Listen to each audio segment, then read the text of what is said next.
കണ്ണൂർ ജില്ലയിലെ ഒരു ദരിദ്ര കുടുംബത്തിൽ ജനിച്ച അദ്ദേഹം പെരശ്ശേരി ഹൈസ്കൂളിൽ നിന്നും തന്റെ സ്കൂൾ വിദ്യാഭ്യാസം പൂർത്തിയാക്കി. പ്രീ യൂണിവേഴ്സിറ്റി പഠനത്തിനായി അദ്ദേഹം ഗവൺമെന്റ് ബ്രണ്ടൻ കോളേജിൽ ചേർന്നു. 1964 ഇന്ത്യൻ കമ്മ്യൂണിസ്റ്റ് പാർട്ടിയിൽ ഔദ്യോഗികമായി ചേർന്നതിന് മുമ്പ് വിദ്യാർത്ഥി യൂണിയനുകളുടെ അദ്ദേഹം സജീവ രാഷ്ട്രീയത്തിൽ പ്രവേശിച്ചു. 2016 മെയ് 25 മുതൽ കേരളത്തിന്റെ മുഖ്യമന്ത്രിയായി തുടരുന്ന മുതിർന്ന CPM നേതാവാണ് പിണറായി വിജയൻ സാർ.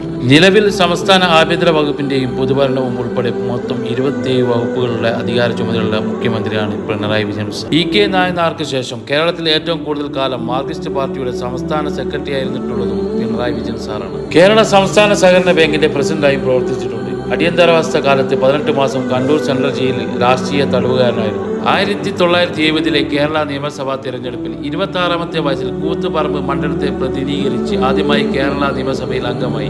EK നായനാർ മന്ത്രിസഭയിലെ വിദ്യാശക്തി സഹകരണ വകുപ്പുകളുടെ ചുമതലയുള്ള ക്യാബിനറ്റ് മന്ത്രിയായിരുന്നു. ഈ കാലഘട്ടത്തിൽ കേരളത്തിലെ വൈദ്യുതി ഉൽപാദനം, വിതരണവും എന്നിവ വളരെ കാര്യക്ഷമമാക്കുന്നതിനും കേരള സംസ്ഥാന വൈദ്യുതി ബോർഡിന്റെ പ്രവർത്തനം മെച്ചപ്പെടുത്തുന്നതിലും പ്രധാന പങ്ക് വഹിച്ചു. 1945 മെയ് 24 മറോളി കോരന്റെയും പാലക്കാട് കല്യാണിന്റെയും മകനായി നമ്മുടെ മുഖ്യമന്ത്രി പിണറായി വിജയൻ ജനിച്ചു. ഈ കൈകൾ ശുദ്ധമാണ് പറയുന്നത് ശുദ്ധമായതുകൊണ്ടാണ്, വെറുതെ പറയുന്നല്ല.